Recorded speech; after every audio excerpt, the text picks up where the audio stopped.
जी का खालसा वाहिगुरू जी की फतेह।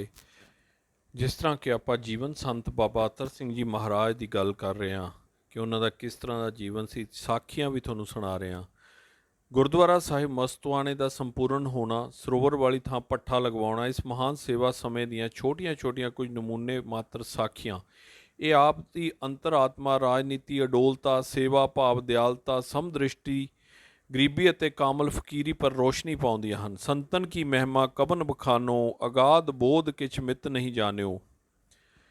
ਇੱਕ ਰਾਤ ਸਵਾ ਇੱਕ ਵਜੇ ਹੀ ਸੰਤ ਜੀ ਮਹਾਰਾਜ ਨੇ ਭਾਈ ਬੂਟਾ ਸਿੰਘ ਜੀ ਰਾਗੀ ਨੂੰ ਜਗਾ ਕੇ 1 ਘੰਟਾ ਪਹਿਲੋਂ ਕੀਰਤਨ ਸ਼ੁਰੂ ਕਰਵਾ ਦਿੱਤਾ। ਸੰਗਤ ਵੀ ਜੁੜ ਗਈ ਤਾਂ ਆਪ ਜੀ ਦੀ ਵੀ ਗੁਰੂ ਗ੍ਰੰਥ ਸਾਹਿਬ ਜੀ ਤਾਬਿਆ ਸਜ ਗਏ। 6 ਛੱਕੇ ਹੀ ਲੱਗੇ ਸਨ ਕਿ ਰਿਆਸਤ ਨਾਭਾ ਦੇ 15 ਅਫਸਰ ਘੋੜਿਆਂ ਤੇ ਆ ਗਏ। ਕੀਰਤਨ ਦੀ ਆਵਾਜ਼ ਸੁਣ ਕੇ ਦੀਵਾਨ ਵਿੱਚ ਬੈਠ ਗਏ। ਭੋਗ ਪਿੱਛੋਂ ਸੰਤ ਮਹਾਰਾਜ ਜੀ ਨੇ ਸਭ ਨੂੰ ਪ੍ਰੇਮ ਨਾਲ ਪੁੱਛਿਆ ਕਿ ਆਪ ਕਿਸ ਤਰ੍ਹਾਂ ਇਤਨੀ ਰਾਤ ਆਏ। ਇੱਕ ਅਹਿਲਕਾਰ ਨੇ ਜਵਾਬ ਦਿੱਤਾ, ਮਹਾਰਾਜ ਜੱਟ ਮੂਰਖ ਹਨ, ਇਵੇਂ ਸ਼ਿਕਾਇਤਾਂ ਕਰ ਦੇਣਾ, ਇੱਥੇ ਤਾਂ ਐਸੀ ਗੱਲ ਕੋਈ ਨਜ਼ਰ ਨਹੀਂ ਆਉਂਦੀ ਜੋ ਸਰਕਾਰ ਦਖਲ ਦੇਵੇ। ਇੱਕ ਵਾਰੀ ਮਹਾਰਾਜਾ ਹੀਰਾ ਸਿੰਘ ਜੀ ਨਾਭਾ ਦੌਰਾ ਕਰਦੇ ਮਸਤਵਾਣੇ ਆਏ। ਡੇਰਾ ਆਪਨੇ ਬਹਾਦਰਪੁਰ ਰੱਖਿਆ ਤੇ ਹਨੇਰੇ ਹੀ ਆ ਗਏ। ਸੰਤ ਮਹਾਰਾਜ ਆਸਾ ਜੀ ਦੀ ਵਾਰ ਦਾ ਦੀਵਾਨ ਲਾਈ ਬੈਠੇ ਸਨ। ਆਪ ਮੱਥਾ ਟੇਕ ਕੇ ਖੜੇ ਹੀ ਰਹੇ। ਸੰਤ ਮਹਾਰਾਜ ਜੀ ਨੇ ਪ੍ਰੇਮ ਨਾਲ ਆਖਿਆ ਕਿ ਬੈਠ ਜਾਓ, ਪਰ ਮਹਾਰਾਜ ਸਾਹਿਬ ਖੜੇ ਹੀ ਰਹੇ। ਭੋਗ ਪੈ ਜਾਣ ਪਰ ਮਹਾਰਾਜ ਜੀ ਇਹ ਆਖ ਕੇ ਕਿ ਕਿਤੇ ਬਾਬਾ ਰਾਮ ਸਿੰਘ ਜੀ ਵਾਲੀ ਖੇਡ ਨਾ ਕਰ ਵਿਖਾਉਣੀ, ਚਲੇ ਗਏ। ਸੰਤ ਜੀ ਡੋਲ ਬੈਠੇ ਰਹੇ, ਕੋਈ ਉੱਤਰ ਨਾ ਦਿੱਤਾ, ਪਰ ਦੂਜੇ ਦਿਨ ਹੀ ਬਾਹਰ ਦੌਰੇ ਪਰ ਚਲੇ ਗਏ। ਭਾਈ ਸਾਹਿਬ ਦਾਸ ਜੀ ਇੱਕ ਪੂਰਨ ਅਲਮਸਤ ਸਾਧੂ ਸੰਗਰੂਰ ਦੇ ਫੌਜੀ ਬੇਤੜੇ ਚੌਕ ਵਿੱਚ ਰਹਿੰਦੇ ਸਨ। ਆਪ ਸੰਤ ਮਹਾਰਾਜ ਜੀ ਦੇ ਦਰਸ਼ਨ ਵਾਸਤੇ ਆ ਕੇ ਦੀਵਾਨ ਵਿੱਚ ਘੰਟਾ ਭਰ ਖੜੇ ਰਹਿੰਦੇ ਤੇ ਇੱਕ ਟੱਕ ਸੰਤ ਮਹਾਰਾਜ ਜੀ ਵੱਲ ਵੇਖੀ ਜਾਂਦੇ ਤੇ ਗੁਰਬਾਣੀ ਸੁਣਦੇ ਰਹਿੰਦੇ। ਇੱਕ ਦਿਨ ਭੋਗ ਪਿੱਛੋਂ ਬੜੀ ਅਧੀਨਗੀ ਨਾਲ ਬੇਨਤੀ ਕੀਤੀ ਕਿ ਮੈਨੂੰ 7 ਪਾਤਸ਼ਾਹਾਂ ਦੇ ਖਜ਼ਾਨੇ ਦਾ ਪਤਾ ਹੈ, ਮੈਂ ਆਪ ਜੀ ਨੂੰ ਦੱਸ ਦਿੰਦਾ ਹਾਂ, ਪਰ ਆਪ ਜੀ ਮੰਗਣਾ ਬੰਦ ਕਰ ਦਿਓ। ਸੰਤ ਮਹਾਰਾਜ ਜੀ ਨੇ ਹੱਸ ਕੇ ਆਖਿਆ, ਸ੍ਰਿਸ਼ਟੀ ਦੇ ਸਾਰੇ ਖਜ਼ਾਨੇ ਆਪਣੇ ਹੀ ਹਨ, ਪਰ ਅਸਾਂ ਇਹਨਾਂ ਸੰਗਤਾਂ ਪਾਸੋਂ ਤਨ ਮਨ ਧਨ ਕਰਕੇ ਸਤਿਗੁਰੂ ਜੀ ਦੀ ਟਹਿਲ ਕਰਵਾਉਣੀ ਹੈ, ਉਹਨਾਂ ਦਾ ਭਲਾ ਇਸੇ ਵਿੱਚ ਹੈ। ਸੁਣ ਕੇ ਬਾਬਾ ਜੀ ਚਲੇ ਗਏ।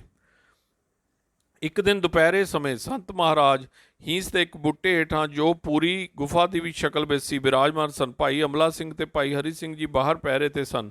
ਇਹਨਾਂ ਦੀ ਵੀ ਅੱਖ ਲੱਗ ਗਈ। ਕਿਸੇ ਦੋਖੀ ਨੇ 2 ਬੀਬੀਆਂ ਸਮੇਤ ਪਰਤਾਵਾ ਲੈਣ ਲਈ ਭੇਜਿਆ। ਇੱਕ ਬਾਹਰ ਇੱਕ ਪਾਸੇ ਖੜੀ ਰਹੀ, ਦੂਜੀ ਅੰਦਰ ਆਈ। ਜਗਾਉਣ ਲਈ ਮੰਜੇ ਵੱਲ ਹੱਥ ਵਧਾਇਆ, ਸਰੀਰ ਨਾਲ ਹੱਥ ਛੋਇਆ ਸੀ ਕਿ ਮਹਾਰਾਜ ਉੱਠ ਕੇ ਬੈਠ ਗਏ। ਉੱਚੀ ਆਵਾਜ਼ ਵਿੱਚ ਆਖਿਆ, ਕੋਈ ਹੈ? ਆਵਾਜ਼ ਸੁਣਦੇ ਹੀ ਦੋਵੇਂ ਪਹਿਰੇ ਵਾਲੇ ਸੇਵਕ ਅੰਦਰ ਦੌੜ ਆਏ।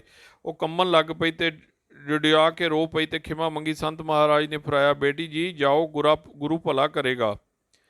ਇੱਕ ਦਿਨ ਸੰਤ ਮਹਾਰਾਜ ਜੀ ਨੇ ਦੀਵਾਨ ਦਾ ਭੋਗ ਪਾਇਆ। ਉਸ ਸਮੇਂ ਇੱਕ ਕੈਦੀ ਨੂੰ ਨਾਭਾ ਦਾ ਸਿਪਾਹੀ ਕਿਤੇ ਲਿਜਾਂਦਾ ਕੀਰਤਨ ਦੀ ਆਵਾਜ਼ ਸੁਣ ਕੇ ਆ ਬੈਠਾ ਸੀ। ਸੰਤ ਮਹਾਰਾਜ ਨੇ ਉਸ ਸਿਪਾਹੀ ਨੂੰ ਕਿਹਾ, ਇਹਨੂੰ ਛੱਡ ਦੇ, ਮਹਾਰਾਜ ਇਹ ਕੈਦੀ ਹੈ, ਮੈਨੂੰ ਬਹੁਤ ਸਜ਼ਾ ਮਿਲੇਗੀ। ਸੰਤ ਜੀ ਬੋਲੇ, ਇੱਥੋਂ ਜੰਮ ਵੀ ਕਿਸੇ ਨੂੰ ਲੈਣ ਨਹੀਂ ਆਉਂਦੇ, ਤੂੰ ਛੱਡ ਦੇ, ਅਸੀਂ ਜ਼ਿੰਮੇਵਾਰ ਹਾਂ, ਤੈਨੂੰ ਕੋਈ ਤਕਲੀਫ ਨਹੀਂ ਹੋਵੇਗੀ। ਸਿਪਾਹੀ ਨੇ ਬਚਨ ਮੰਨ ਕੇ ਕੈਦੀ ਨੂੰ ਛੱਡ ਦਿੱਤਾ। ਕੈਦੀ ਤਾਂ ਟੋਕਰੀ ਦੀ ਸੇਵਾ ਚੱਲ ਰਹੀ ਵਿੱਚ ਹਾਜ਼ਰ ਹੋ ਗਿਆ ਤੇ ਕਈ ਸਾਲ ਸੇਵਾ ਕਰਦਾ ਰਿਹਾ, ਅੰਮ੍ਰਿਤ ਛਕ ਲਿਆ। ਸਿਪਾਹੀ ਨੇ ਜਦੋਂ ਨਾਭੇ ਮਹਾਰਾਜਾ ਹੀਰਾ ਸਿੰਘ ਜੀ ਪਾਸ ਸਾਰੀ ਗੱਲ ਆਖ ਸੁਣਾਈ ਤਾਂ ਮਹਾਰਾਜ ਜੀ ਹੱਸ ਪਏ ਤੇ ਸਿਪਾਹੀ ਨੂੰ ਕੁਝ ਨਹੀਂ ਕਿਹਾ।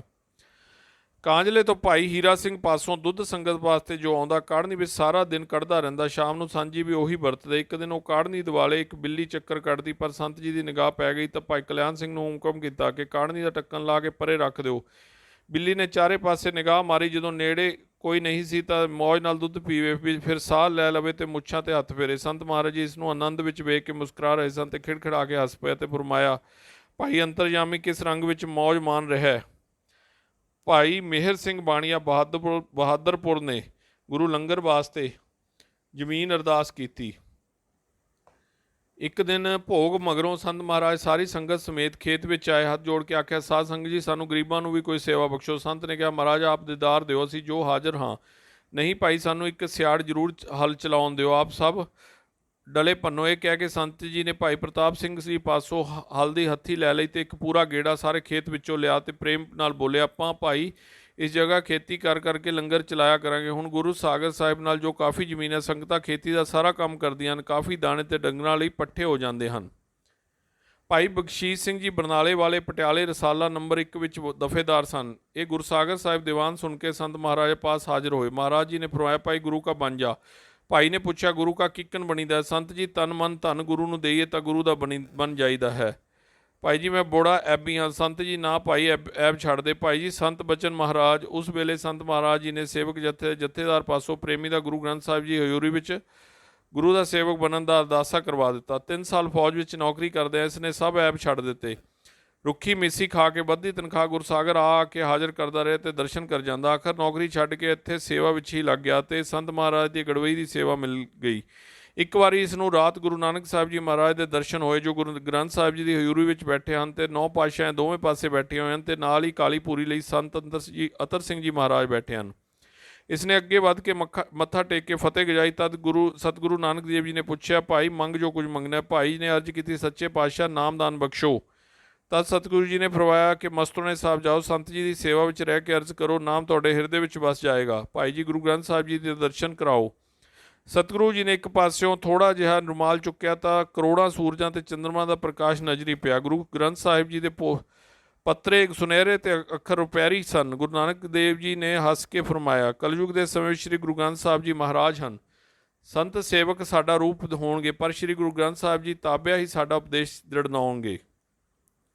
ਇਸ ਨੇ ਸੰਤ ਮਹਾਰਾਜ ਨਾਲ ਬਚਨ ਕਰਦਿਆਂ ਇਹ ਦਰਸ਼ਨ ਦੱਸ ਦਿੱਤਾ। ਮਹਾਰਾਜ ਜੀ ਨੇ ਫਰਮਾਇਆ ਕਿ ਗੁਰੂ ਮਹਾਰਾਜ ਜੀ ਆਪਣੀ ਮਿਹਰ ਕਰਕੇ ਆਪਣੀ ਕੁੱਕਰ ਨੂੰ ਵੀ ਆਪਣੇ ਨਾਲ ਮਿਲਾ ਲੈਂਦੇ ਹਨ, ਪਰ ਇਹ ਗੱਲ ਕਿਸੇ ਨੂੰ ਚੇਤਾਉਣ ਦਾ ਹੁਕਮ ਨਹੀਂ ਹੈ। ਕਲਯੁਗ ਵਿੱਚ ਸ਼ਬਦ ਅਵਤਾਰ ਸ੍ਰੀ ਗੁਰੂ ਗ੍ਰੰਥ ਸਾਹਿਬ ਜੀ ਚਾਰੋਂ ਤਖਤ ਦੇ ਮਾਲਕ ਹਨ। ਸਮੇਂ ਅਤੇ ਹੁਕਮ ਵਿੱਚ ਸੇਵਕ ਟਹਿਲ ਵਿੱਚ ਹਾਜ਼ਰ ਹੋ ਜਾਂਦੇ ਹਨ। ਖੇਲ ਪ੍ਰਗਟ ਕਰਨ ਨਾਲ ਸੇਵਾ ਅਤੇ ਸਤਿਗੁਰ ਦੀ ਟਕਸਾਲ ਵਿੱਚ ਫਰਕ ਪੈਂਦਾ ਹੈ, ਪਰ ਇਹ ਕਦੀ ਕਦੀ ਦੱਸ ਵੀ ਦਿੰਦਾ ਹੈ ਕਿ ਸਤ ਜੀ ਮਹਾਰਾਜ ਅਵਤਾਰ ਹਨ। ਸੰਤ ਜੀ ਰਾਤ ਨੂੰ ਕਈ ਵਾਰੀ 12 ਵਜੇ ਦੇ ਕਰੀਬ ਉੱਠ ਬੈਠਦੇ। ਪਾਸ ਹੀ ਜ਼ਮੀਨ ਪਰ ਸੇਵਾ ਲਈ ਲੇਟਿਆ ਹੁੰਦਾ ਤੇ ਉੱਠ ਬੈਠਦਾ, ਪਰ ਮਹਾਰਾਜ ਰੋਕਦੇ ਰਹਿੰਦੇ ਕਿ ਭਾਈ ਤੂੰ ਸੁੱਤਾ ਰਿਹਾ ਕਰ, ਤੈਨੂੰ ਅੰਮ੍ਰਿਤ ਵੇਲੇ ਇਸ਼ਨਾਨ ਆਦਿਕ ਸਮੇਂ ਜਗਾ ਲਿਆ ਕਰਾਂਗੇ। ਪਰ ਇਸਨੇ ਬਚਨ ਨਾ ਮੰਨਿਆ। ਪੁੱਛਦਾ ਰਹਿੰਦਾ ਕਿ ਮਹਾਰਾਜ ਜੀ ਕੀ ਕਾਰਨ ਹੈ। ਸੰਤ ਮਹਾਰਾਜ ਨੇ ਫਰਮਾਇਆ ਕਿ ਸੰਸਾਰ ਸਾਡਾ ਵਾਂਗੂ ਭੱਠੀ ਵਿੱਚ ਭੁੰਨ ਰਿਹਾ ਹੈ। ਸਾਨੂੰ ਜਦੋਂ ਅਨੁਭਵ ਹੁੰਦਾ ਕਿ ਉੱਠ ਬੈਠਦੇ ਹਾਂ ਤੇ ਬੇਨਤੀਆਂ ਕਰਦੇ ਹਾਂ, ਜਗਤ ਜਲੰਦਾ ਰੱਖ ਲੈ ਆਪਣੀ ਕਿਰਪਾ ਧਾਰ, ਜਿੱਤ ਦੁਆਰੇ ਉਭਰੇ ਤਿੱਤੇ ਲੈ ਉਬਾਰ। ਸੰਤ ਜੀ ਨੇ ਪ੍ਰਸ਼ਨ ਦਾ ਉੱਤਰ ਤਾਂ ਦੇ ਦਿੱਤਾ, ਪਰ ਇਸ ਨੂੰ ਇਸ ਸੇਵਾ ਤੋਂ ਹਟਾ ਦਿੱਤਾ, ਕਿਉਂਕਿ ਅਜਰ ਵਸਤੂ ਜਰ ਨਾ ਸਕਦਾ। ਗੁਰ ਪੀਰਾਂ ਦੀ ਚਾਕਰੀ ਮਹਾਂ ਕਰੜੀ ਸੁਖਸਾਰ, ਸੱਚ ਹੈ ਫਕੀਰਾਂ ਦੀ ਖੇਡ ਵਿੱਚ ਦਖਲ ਦੇਣਾ ਠੀਕ ਨਹੀਂ ਹੁੰਦਾ। ਧੰਨ ਸੰਤ ਬਾਬਾ ਅਤਰ ਸਿੰਘ ਜੀ ਮਹਾਰਾਜ ਤੇ ਉਹਨਾਂ ਦੀ ਬਾਣੀ ਤੇ ਉਹਨਾਂ ਦਾ ਪ੍ਰਚਾਰ ਸਿੱਖ ਧਰਮ ਦਾ।